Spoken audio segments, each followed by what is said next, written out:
So, Otto The Shadow Hunters, welcome to In the Chair With. It's a pleasure to be speaking with you. How are you? Hello, thank you for having me. All good. Yeah, can't complain at the moment, to be Good. honest. No complaints is always a good thing. So I first came across your music. I think one of our guys here at Cup Cheers came and filmed a gig, took some photos and bits and pieces, and I thought, oh, this is a very cool looking band.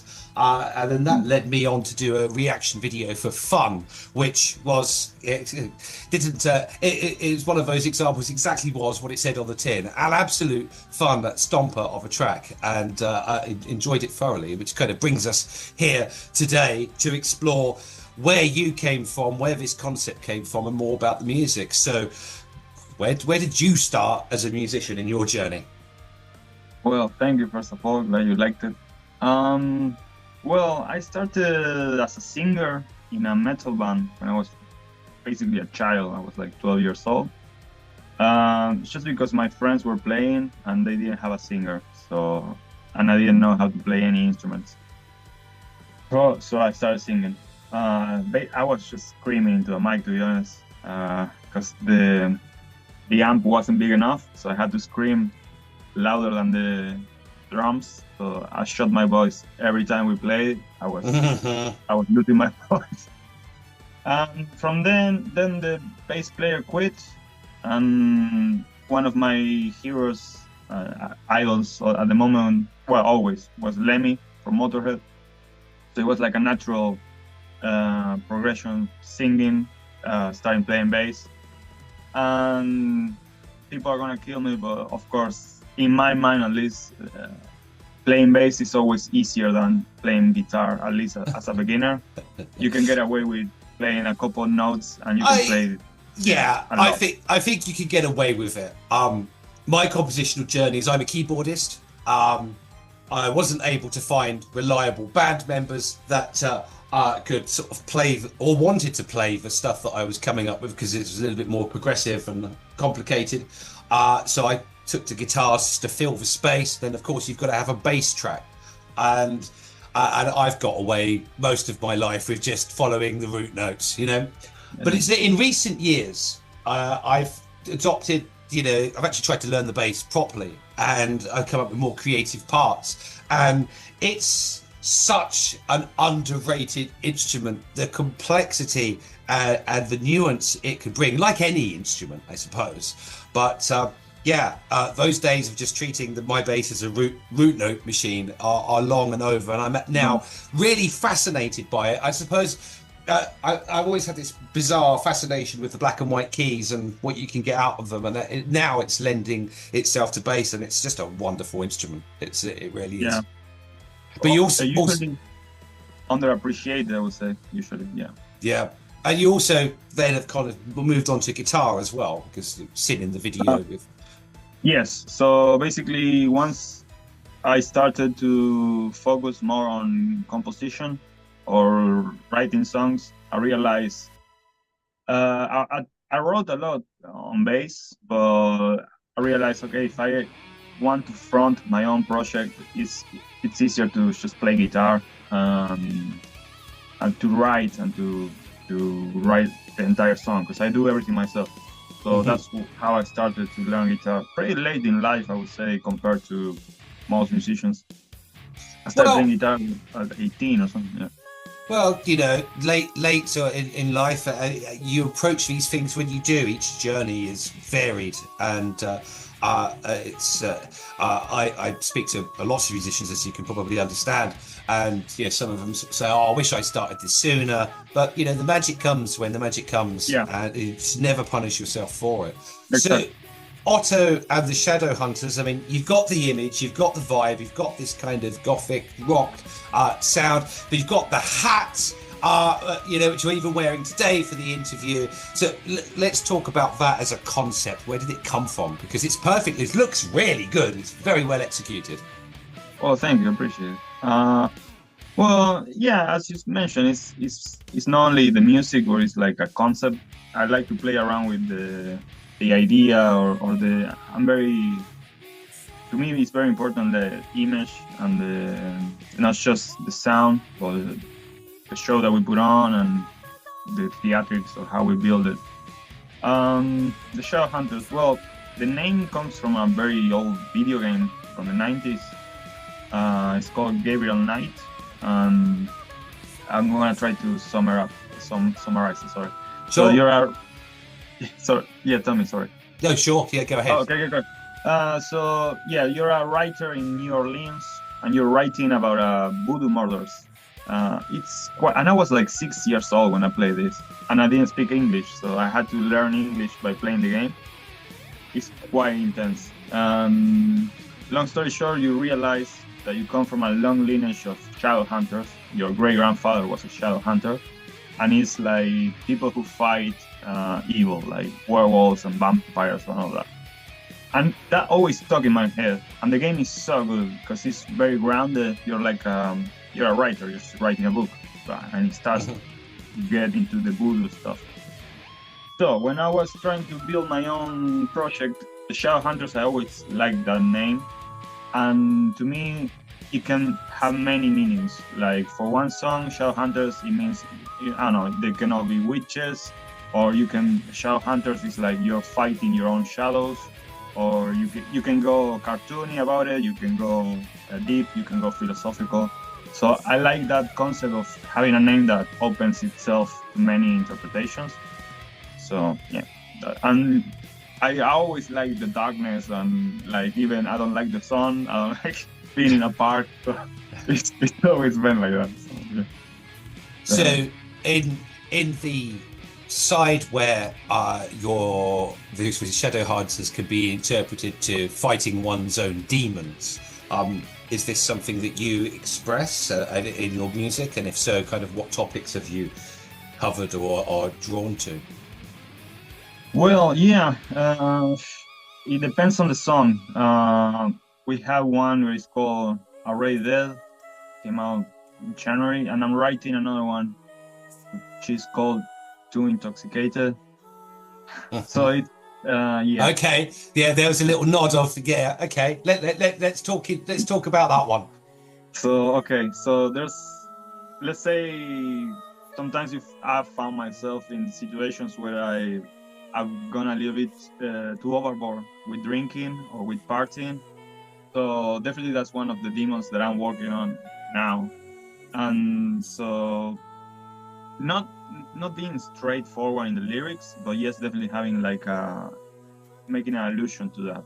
And because we all cope with different traumas and stigmas and whatever. So for Too Intoxicated, yeah, it's a reflection on the wild nights, some of the wild nights I had, where I found myself sometimes in bad positions. Like, for example, getting kicked out of a venue because the bouncer said, "You are too intoxicated." And on my way home, I was like, okay, this is a good title for a song. So, yeah, you need to, when life is not fun anymore, you need to look at yourself and maybe instead of blaming situations or people, be responsible or take accountability for it. Do you think that perhaps having come to the realization, because it's prevalent throughout life, I think people are just overworked, so their tendency to party harder is more alive and fall into those traps. And of course, the music industry is famously known for it at any level. But do you feel that having recognized that you're in trouble there, where it become with the drinking aspect, but do you feel that when you've kind of converted it into a song, into music, that will actually help support, I suppose, the recovery or the better behavior of the listener, you mean? Or no, for yourself. Myself. The process of having recognized and then turning it into music, because a lot of people will say, "Oh, I've got a problem with this, I need to change," and then change comes slow, it doesn't happen. But because you've got this bit in the middle as a musician, you think that will help cement your own knowledge and control of yourself? Well, it's a reminder, 100%. Yes, I always found every time I feel or something bad happens to me, they're very, very, I don't know, I won't say traumatic, but stressful. I find myself the next day, I write a song about it. I don't know why, if it's a way to cope with the emotions or what. Fun was written like that, for example. Yeah, it's a way to at least I recognize it and make a song out of it, and that way I feel, I don't know, the learning experience I get out of that bad experience, and if I can make art out of it, yeah, that's another plus. Yeah, definitely. Now that we are gonna add it to our set, it's gonna be always a reminder, like, okay, chill out with this. Yeah, put the drink down. Don't go to the bar. Yeah. I mean, I've been there. My recovery, for example, from cocaine is well documented across a couple of YouTube channels and this one. And I know what that work kind of looks like. But being able to kind of put it into our music as a way of as a healing, as a reminder. Yeah, I think that's very important, and it does send an important message to fans, because it can be viewed for us musicians, we're all an irresponsible bunch, but here we are falling into life's traps, honestly, and then coming out the other side and leaving something to kind of show and teach others. I'd say musicianship and the purging of inner demons and experiences, and also for good ones. I actually think it's quite a noble kind of job. It's a noble. There's a much better word that off the top of my head, but it's. I think it should be held into much higher esteem than it is.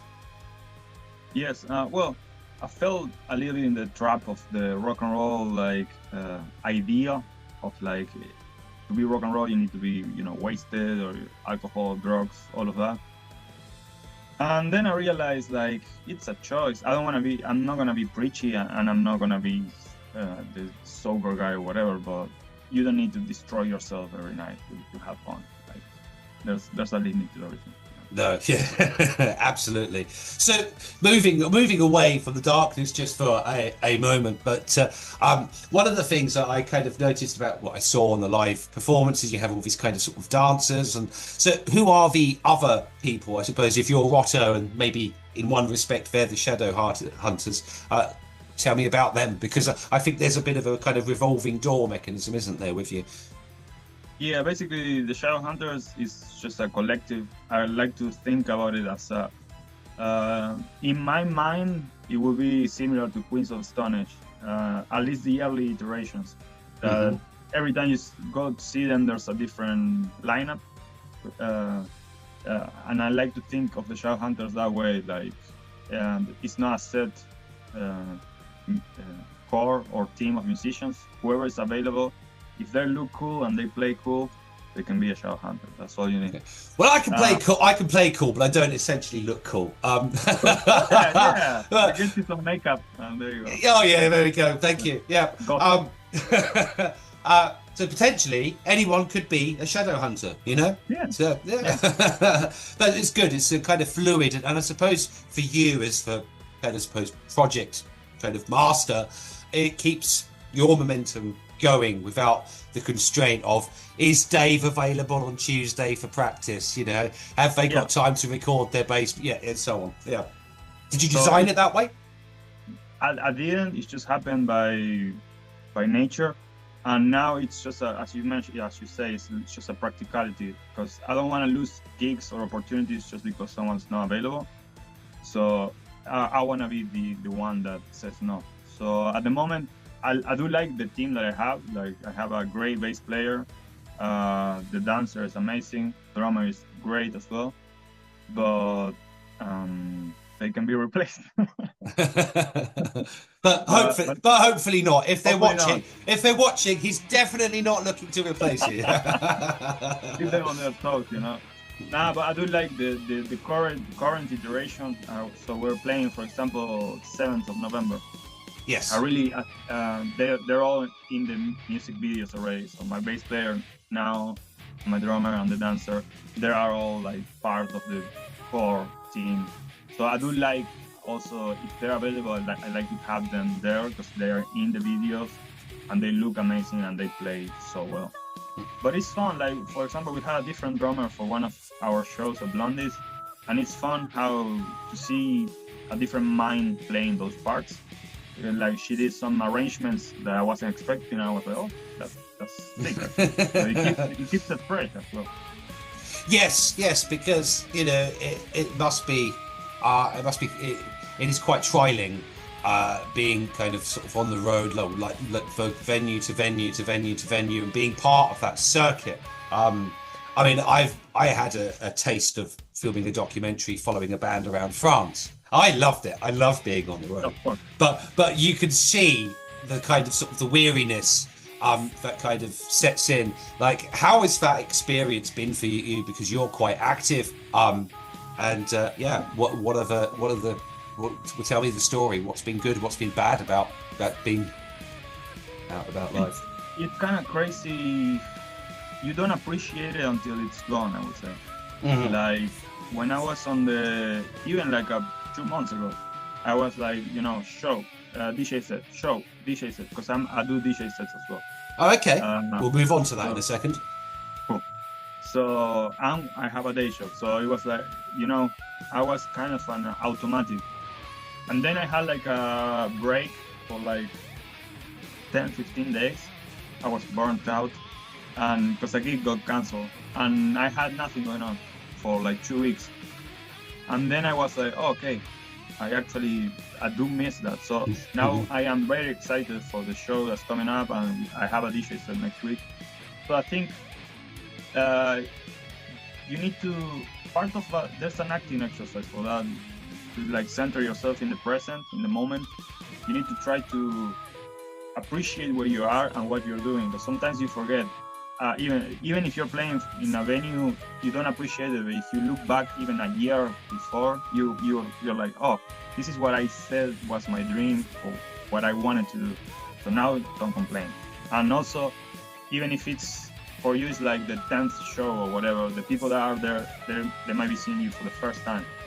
So I think you also need to respect the audience and try to bring your A game every time, because either they pay a ticket or they went out, or they, and everyone's busy and everything expensive. So everyone's made a small sacrifice to be there. Yeah, exactly. No, I get that. I lean very much into Buddhist philosophy, and it's an expression that loosely translates to monkey mind. It's that our brain is always searching for something to complain about. Doesn't matter what situation we're in. That's why we can earn our way to being millionaires, and then we'll complain. We'll complain that the chauffeur didn't turn up on time or something like this. But then when you look back on it and you go, bloody hell, that was me. I did that. I did those 4 days running around this and this and this. It is a curiously stressful, busy. The music is 24 hours a day, but it's a rewarding path to be in, and we're quite blessed to be in it in our respective ways. So you touched on something about the kind of acting technique, because there's more to you. You're not just a musician, you're also an actor with some history. Is that correct? Yes. Technically, yes. Let's talk about that. So I did study acting, and I did a couple plays. One based on Bukowski, who I'm a big fan of, which also some of my lyrics have to do with the Bukowski war and all of that. If anyone wants to read, that's a good author to start. Here in the UK, I did one movie called Fire Rises. I played it's called Wolf. I'm the leader of a biker gang, so it's perfect role for me. Lots of drinking involved. Yeah. Method acting, we call it. Yeah. I'm taking my role very seriously. Jesus Christ. But it's fun. It's coming out, I think, this year on Amazon Prime. So it's fun.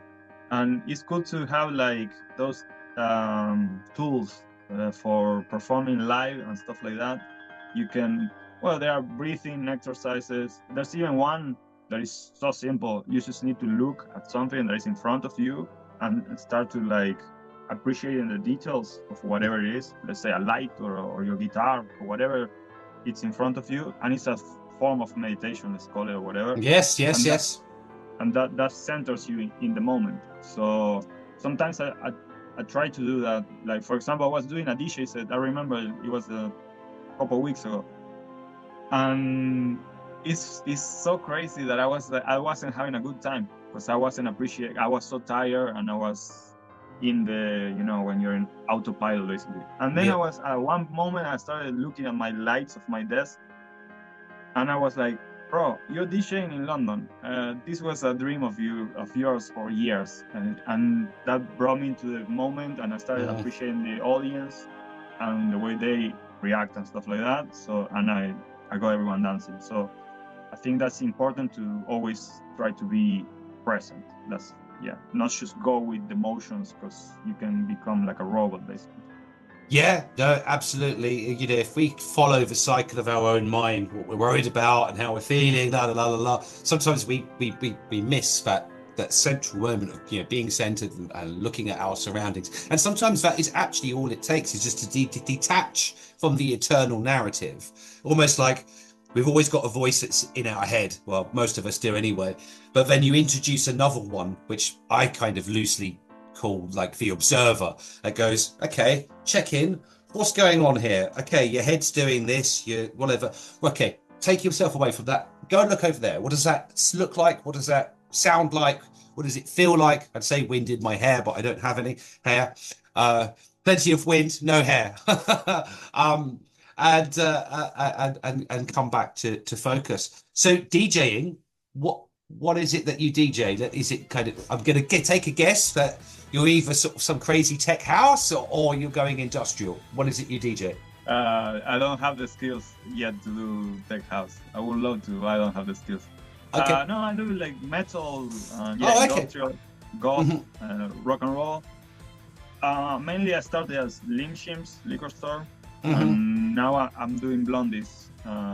Every 2 or 3 weeks, I go there and do a DJ set. And I've also done, like, for friends of mine, bands. I like to DJ in between acts or at the end of the night. I don't know. I just like it so much because it's crazy that you're in control of the night basically. Yeah. And you can either make everyone have a great time or you can fuck it up. Yeah. And it all started every time I went to a house party. I always found myself going to the computer and playing music. Yeah. I started going out here and I was listening to some DJs and I was like, it's not great, you know, in my opinion. Yeah. So I started doing it and now I love it. It's just, and also it's like a little nice break. I'm still like performing, but it's more relaxed. I don't need to bring my guitar and the pedals, and it's more, it's like a game for me, and you get paid and you drink for free. So. Yeah. You're doing what you enjoy. Yeah. Yeah. No, I used to DJ. I was again on that kind of sort of tech house, techno, nice. and then I do kind of, you know, just the normal venues when normal people go. So you have to kind of play all the pop stuff. But I'd be at home making edgy like mashups and chopping things about so that I could satisfy my crazy, you know, ADHD brain with something that was a bit brutal. It's a very different discipline, but it does allow you to sort of like kind of switch on in a different way and switch off in another, as opposed to, you know, carrying around all that pressure. It's a slightly more forgiving aspect, and if you can make money doing it, and as you say, if you could identify venues where they put on good nights with good bands, but in between times it sort of falls apart and people go, yeah, that's when people will go outside for a cigarette and they go off and never come back again, you know. Yeah. So it's almost like you've got it all covered. You've got the whole night, because your acting skills can kind of keep you centered, but keep you into different characters, whether it's for DJ in between or the performer on the night. You know, it's quite a good skill set you have there. Well, thank you. Yeah, I try to mix and match all of the different things that I've learned in life. So yeah. Thank you. Appreciate it. No, it's a compliment, well deserved. So, what's next? You mentioned there's a music video. There's obviously the next song that you're Too Intoxicated, coming. So, well, that's in my mind for next year. Okay. We have a song coming out next Friday, which is called "Nothing to Prove."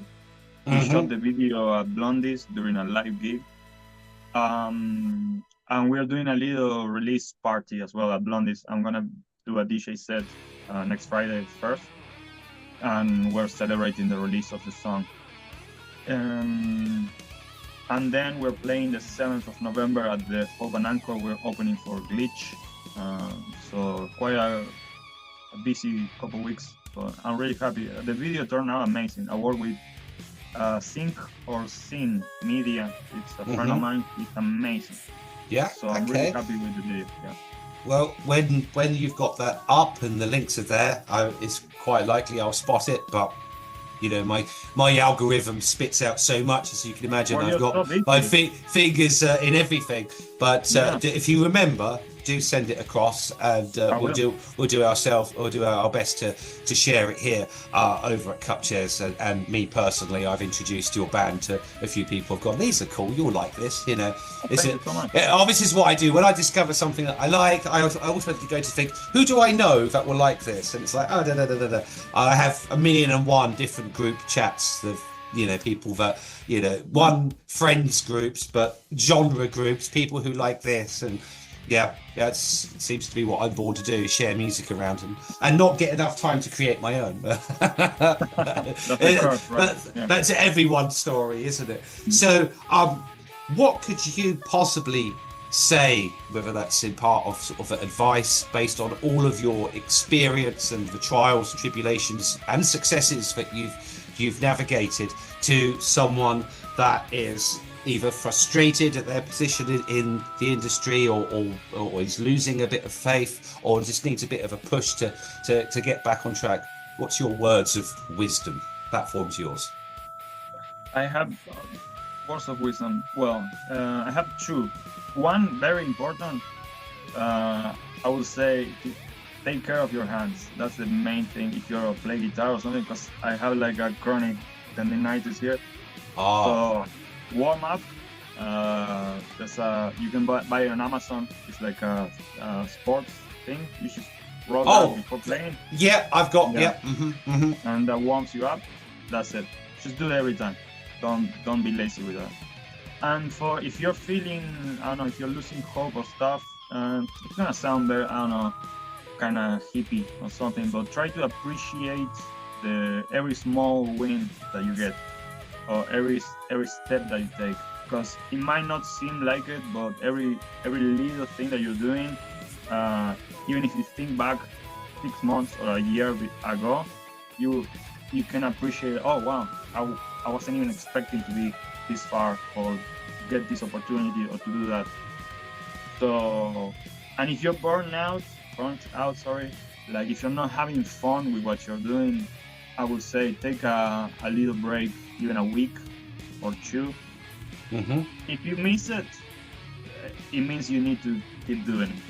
If you don't miss it, I don't know, take a look at what you're doing. But I feel like when you take a step back, if you're really passionate about music, because sometimes we forget why we started in the first place, which is not like the likes on Instagram or how many views or how many tickets did we sell or the merch or all of these emails.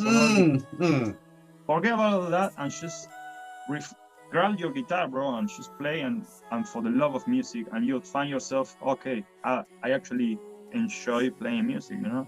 So you'll find your way. And I feel when you take that approach, things come easily, because you're not out there to get something like fame or whatever. You're just doing it for the love of music. So it sounds very hippie or whatever, but that worked for me. Yeah, I mean, you're right. I mean, this falls quite squarely into a lot of Buddhist philosophy. I think it fits squarely also into a lot of philosophy, religious and non-religious. And it also can sound when we say it, quite simplistic and obvious, but actually it's these things that we miss when we're caught up in the turmoil. I think it's very, it's not very savory that basically social media companies, etc., have kind of capitalize on our work and our creativity, and they kind of put it back on us and our minds that we're not doing well enough based on their platform and the way that they treat us. So it's very easy to get caught up in the likes and get depressed by that. But you need to remember there was a time before social media exists, and if you were, and you know, God forbid that doesn't happen, but if you were you know, locked up in a prison or something, and had nothing, and suddenly one day you had access to a guitar, that would make the world of difference. You know, and it is getting back right to what it is that motivates you, and it's the music, and it's the soulfulness, and it's the ability to play and compose and lose yourself in the magic of music. Because, well, as you mentioned, like nowadays it feels like we're all becoming content creators and not musicians. Because sometimes you know, I open TikTok and I see I don't know, what are we doing? Like, come on, guys. To play the guitar, like, and I see people doing. Yeah, it's like people have to watch me go about and buy my shopping and talk about crap, and then they're convinced enough to go and look on Spotify. You know, it's like David Bowie would have done that. No. It's a funny old world that we live in, but I'm sure, as everything it does, the wheel will change. You know, this can't be the thing forever. But in the meantime, we're going to each their own, though. Like, I respect it, and if it works, it works. Like, to each their own. Like, if they like it and it works for them, it's perfect. Yeah. I personally, I'm trying to find a way to keep the Shadow Hunter concept in the social media world. Like, I'm not good at going on the street with a microphone and saying, rate me from 1 to 10, rate my outfit from 1 to 10. Yeah. No, I've been training myself, you know, to kind of sort of follow bands around documentary style, and as well as kind of do like vlogs, you know, things like this. And you know, it's weird. You're out with a phone pointing at yourself, and it's so strange. I mean, I'm a 41-year-old man, so you know, this is even a little bit more alien to someone of my generation, of my age, and what have you. But yeah, it's just a case you keep practicing and find out what works for you, and some things well, some things won't. Yeah. In this world, that's definitely, well, that's another thing, like to keep yourself going, and like don't do what everyone's doing just because it works. Try to find what you're good at, or what you want to say, or what's your niche, or who you are, and play to your strengths. Like, you don't need to follow the hair and do, because I've seen also I see so many bands doing the same video that other bands are doing. Like, what are we doing here? Like, come on, let's just try to not be original, but do your own thing. I respect that. I really like when an artist has like a unique voice, or have something to say, you know, even if it's like a picture or something. Like, there's so much that you can do nowadays that trying to copy other people is like, well, authenticity always wins, and this has been a absolutely brilliantly authentic interview. It's been a pleasure to spend some time with you, and we'll look forward to maybe hearing some feedback from people, and also I'm looking forward to the video, and hopefully I'll get to see you on the circuit. I think I remember last time we spoke, I may have been able to do November. I think my first week of November is too cluttered, but I will keep an eye out, and we will meet IRL, as they say, accordingly. It's been an absolute pleasure to have you, Otto. Well, likewise. Thank you so much. Really appreciate it. And keep doing what you're doing, because you're so busy and everything looks so cool. I really like it. So excellent. Thank you. That's an awesome compliment. Thank you very much. Thank you very much. Cheers. Thank you. Cheers.